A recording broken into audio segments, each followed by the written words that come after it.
Hello, I'm Dr. Paul Wiley, a neuropsychiatry and sleep medicine specialist and the medical director of Preferred Research Partners in Little Rock, Arkansas. In this episode of Hope in the Pipeline, I will be introducing one of PRP's new investigators, Dr. Adarsh Reddy. Dr. Reddy will be talking with us today about his professional background and will provide some teaching on bipolar disorder and how volunteering to participate in a clinical research trial testing a new medication being developed for treatment of bipolar disorder can be a big key to helping develop better treatments in the future.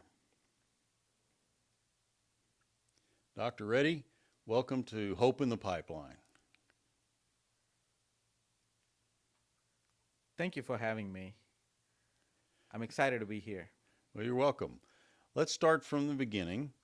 Your beginning specifically. You were born and raised in India, is that correct?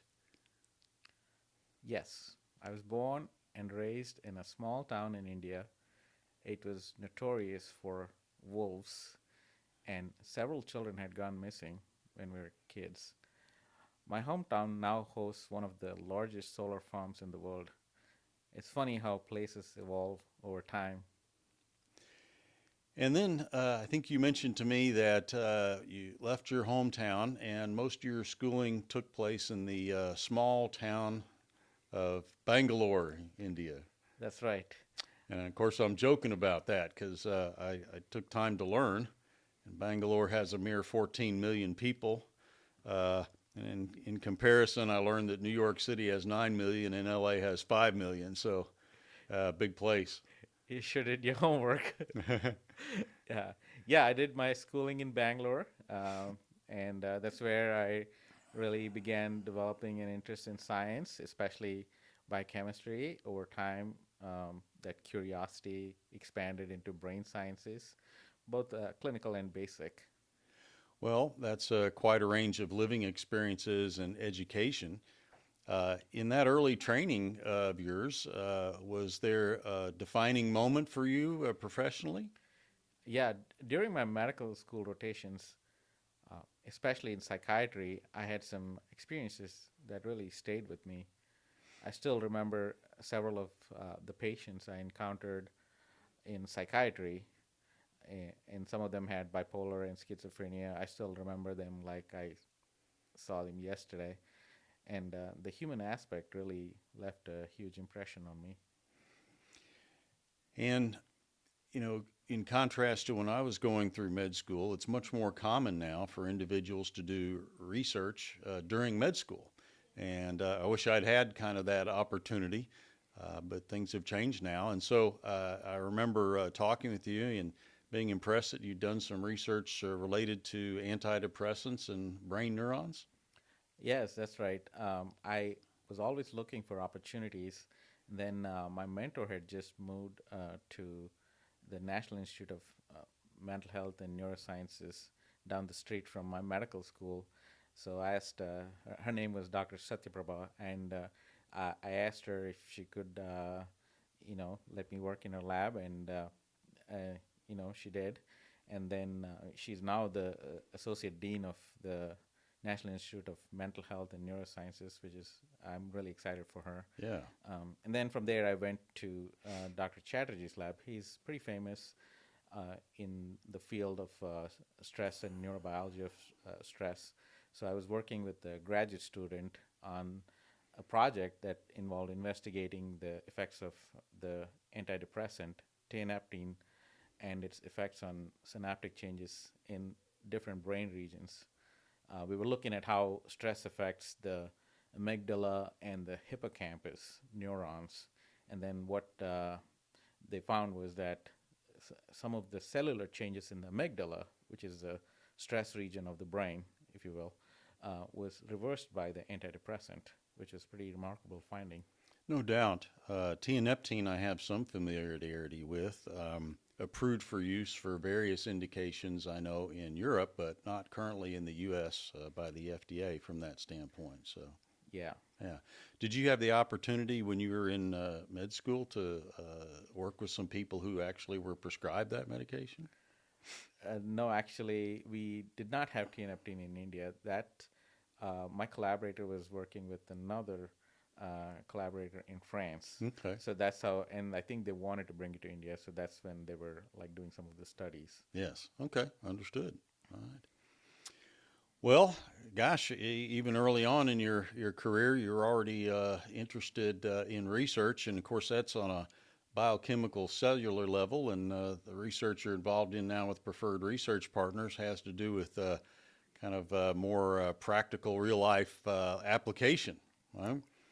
So, when I met you, I got even more impressed when I learned that you had a PhD as well as your MD. And so, can you tell us a little bit about your PhD experience in the United States? Yeah, sure. Yeah, the I was I was done with my medical school, and then I was still very interested in research, and I, at that point I decided I had to go like dive in deep, and that's the only way I can truly understand how to do science, you know. So, and then I was very fortunate. I got accepted for the graduate program at Washington University for the interdisciplinary neuroscience program, and then I didn't look back. You know, I was like, Yeah. this is a fantastic opportunity, so I I took it. You know.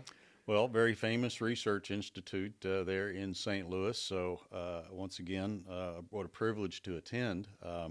It's kind of interesting. I grew up in St. Louis, and so there with WashU, affiliated with Barnes Jewish Hospital. I was born there, so from that standpoint, and then with WashU, the border of that, as I recall, is right by Forest Park. So, Yes. absolutely beautiful area of St. Louis as well. So. Yes, it's even more beautiful now. You know, go Cardinals. Yeah, there we go. Redbirds it is. Yeah.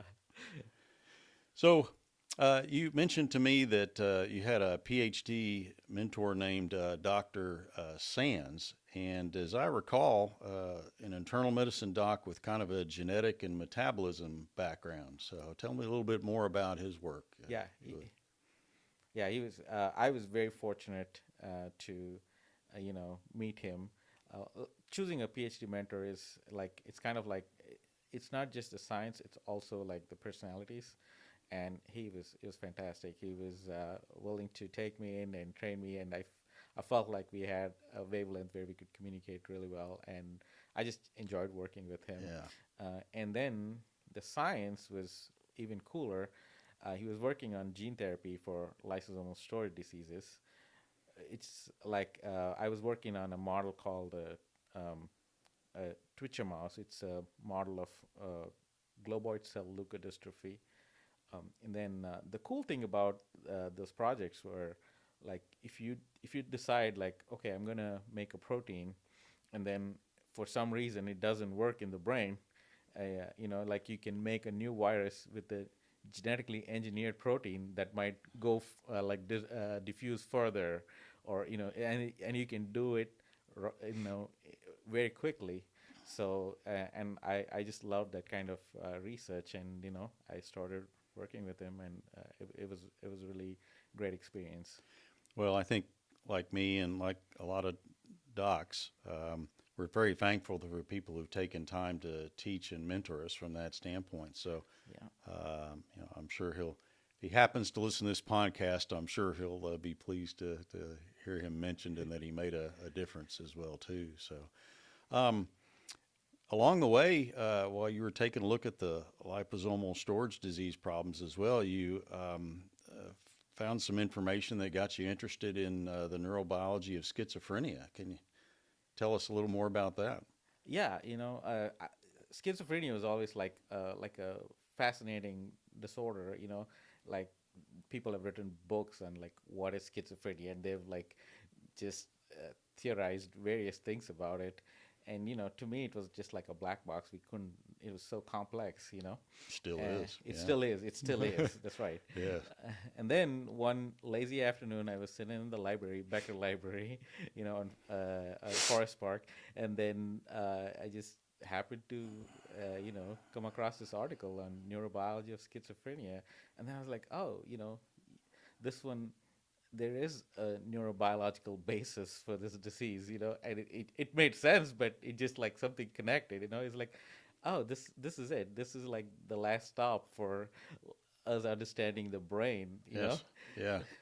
Well, I had a mentor as well who was the chairman of our psychiatry department, a guy named Craig Carson, who research involved looking at the role of the reticular activating system in schizophrenia from that standpoint. And so you mentioned proteins, and we've been talking about schizophrenia. And the last article I read, when we talk about it being a complex disorder, I think we've isolated 461 different proteins that may contribute to the symptoms of schizophrenia. So incredibly complex, and we've yet for that particular disorder to really kind of find the key. And there may not be a key, quote unquote, to solve that disorder. It may take intervention in a number of different areas as well. So yeah, it's definitely very complex.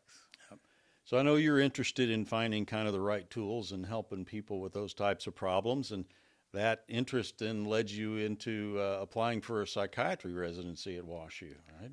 Yeah, I wanted to continue my medical training, and I was deciding between neurology and psychiatry at some point, and then after like towards the end of it, and partly inspired by that article, I must say, I was like, okay, this is something I should pursue, and if not me, somebody's going to figure out what this is, and and then it's going to be very exciting. Yeah. I remember my residency director, a guy named Daryl Matthews, who lives in Hawaii now. He was big into forensic psychiatry, and so provided me with a lot of opportunities, and I thought about doing that area professionally as well too. But I understand there was a residency director for that you worked with. Was it a Dr. Farber?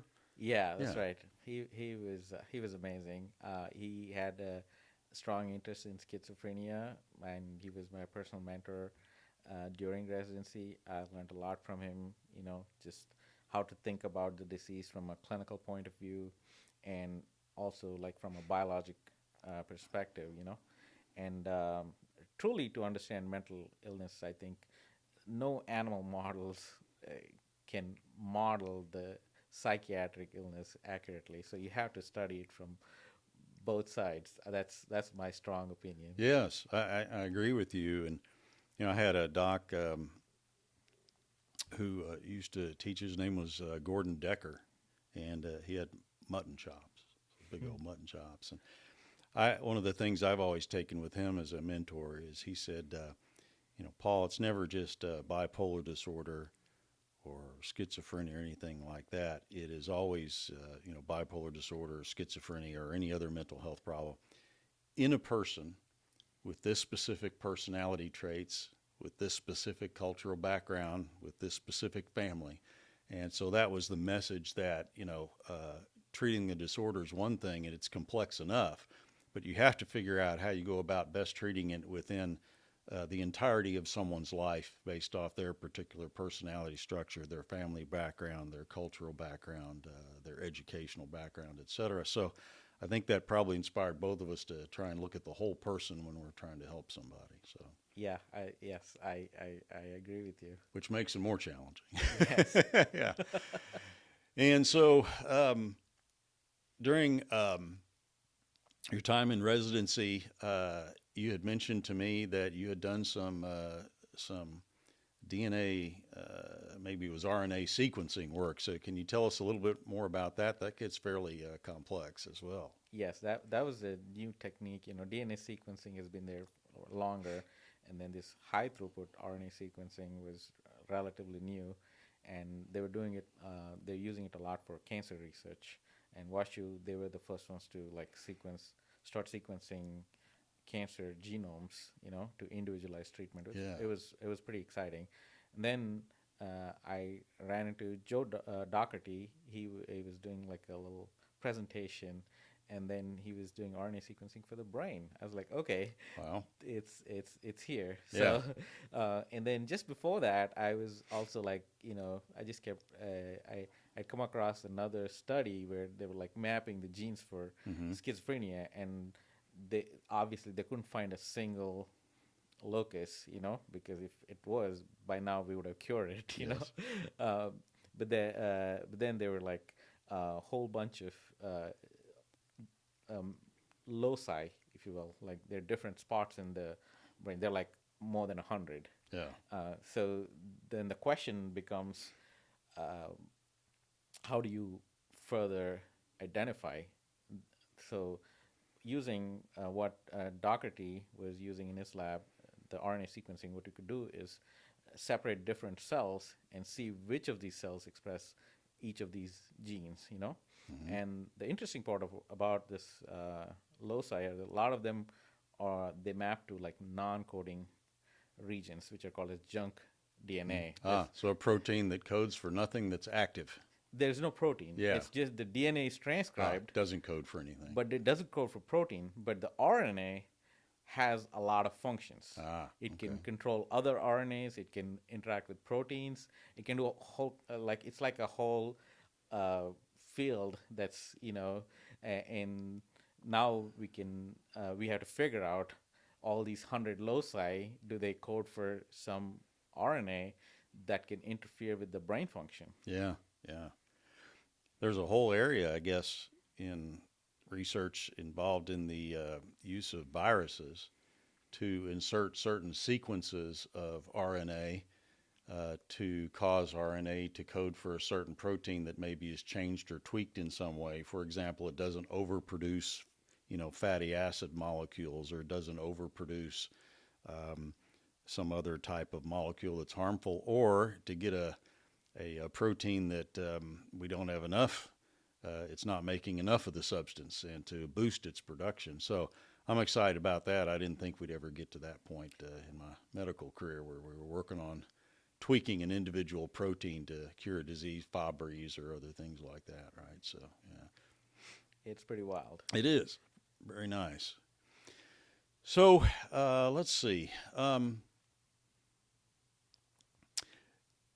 The hope you mentioned about this coding is to try and identify specific nerve cells. And of course, nerve cells communicate with each other through the use of neurotransmitters, right? That's right. And so we have a bunch of different neurotransmitters: serotonin, dopamine, norepinephrine, glutamate, all sorts of things like that. So I'm excited in our upcoming podcast to talk about some of the medications we're working on trying to test that may influence a number of different neurotransmitters, whereas we've been limited to medications that maybe kind of affect only one or two and not globally.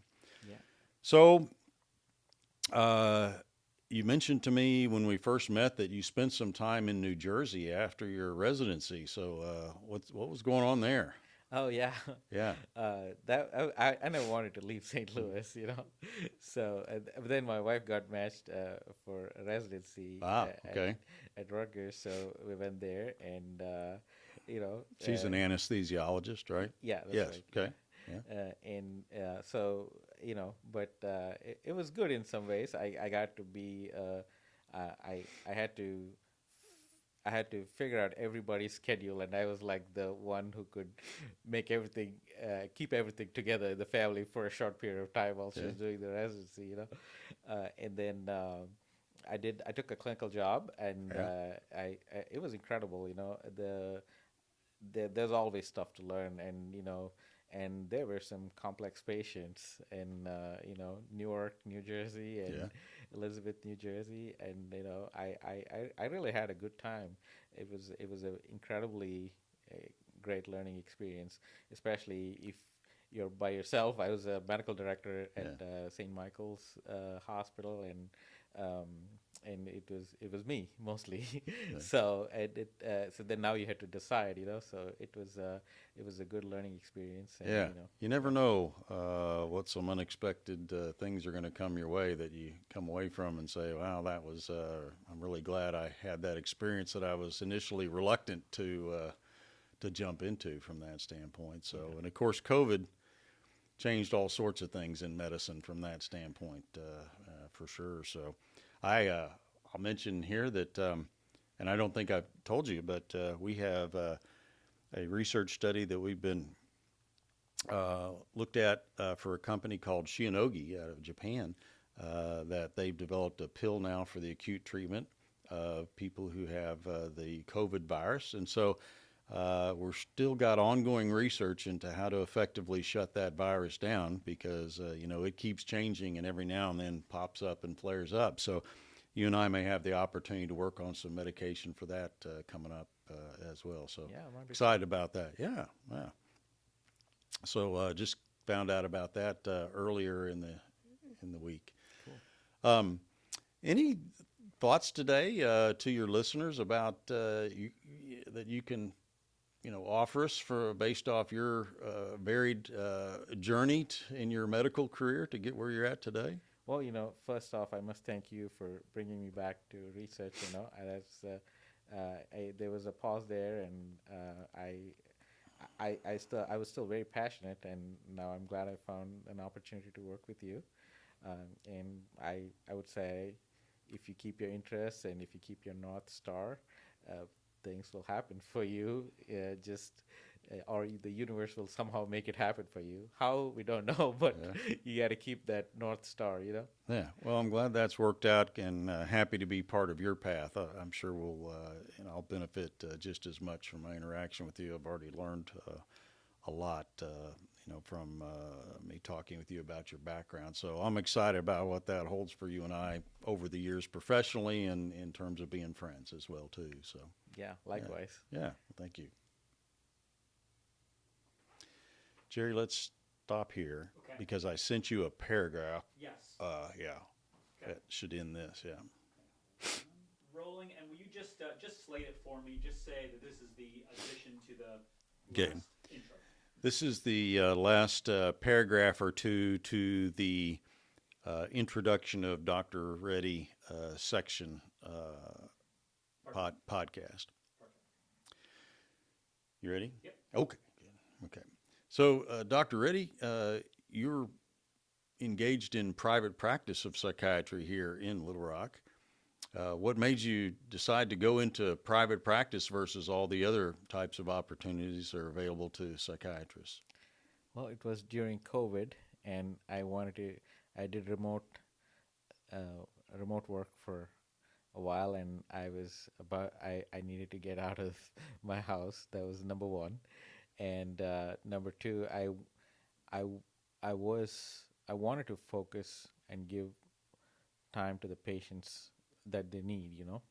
And I felt like it's better to focus on a small number of patients and actually work with them as opposed to a whole bunch of patients whom I see for a very short time and you know go through like a wheel. Yes. Uh, Hey, having been in private practice for 25 years for psychiatry and sleep medicine, I can appreciate that viewpoint and methodology in your practice. That's the standard I tried to hold myself to as well. So, where's your practice located at? it's downtown Little Rock. Yeah, it's in Okay. the Regents building. And how would people contact you if they had an interest in working with you? Um, I have a website. If you just Google Ready Psychiatry, you'll find it. And then my phone number is 501-500-9919. That'll take me to my office and they'll connect me. Okay. I individually screen the patients before I accept them to private practice because I want to make sure that I can actually help them with the resources I have. And I screen them myself. Yeah. Yep, some folks require more resources than what an individual can provide. I understand that for sure. Um,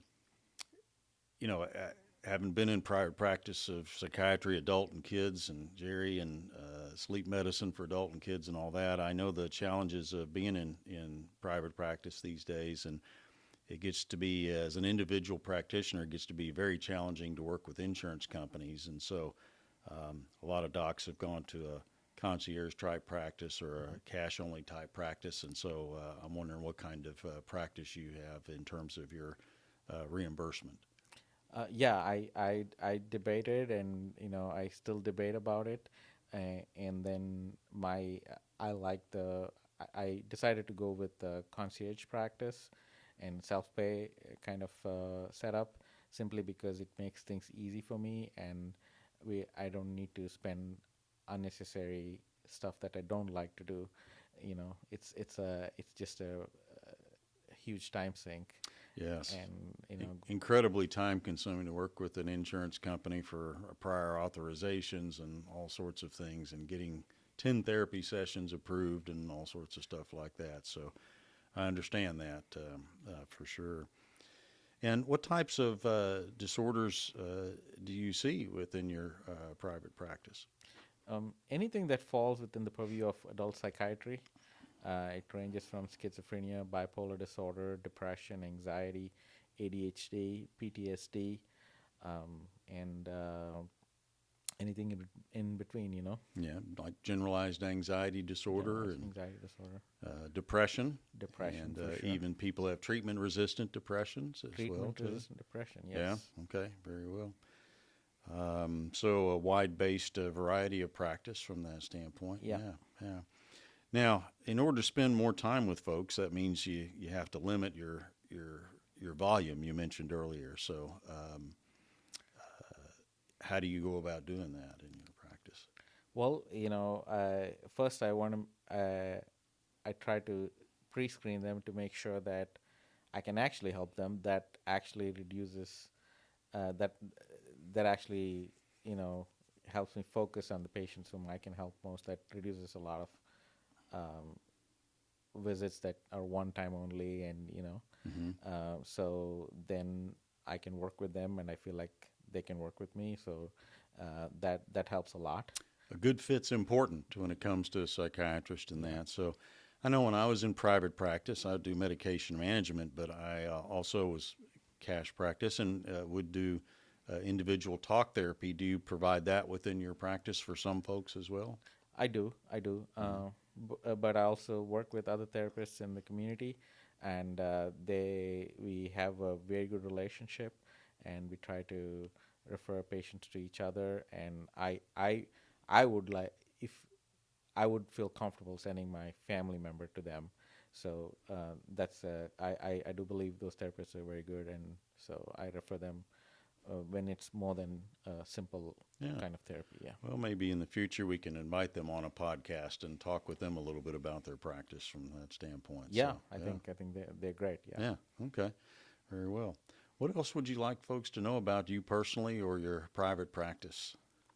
I mean, really, I'm there to help, and I try to work with you guys as much as possible. Yeah. And people find me approachable. I like to be approachable. Yeah. So yeah. All right. I hesitate to share it, but we will. It's intimate information about you, but you've developed a love affair with a black dog. Yes, I have. Named Sasha. That's right. Right. Well, Sasha likes to be on the cutting edge of petting from you at this point, right? Dr. Reddy will take 2 or 3 steps, and Sasha will run in front of him, flop over on her back, and demand more petting. So it takes a while for him to get down the hall sometimes in the office. Right? So. I call her Lady Gandalf. Yeah. You shall not pass without petting me. That's right.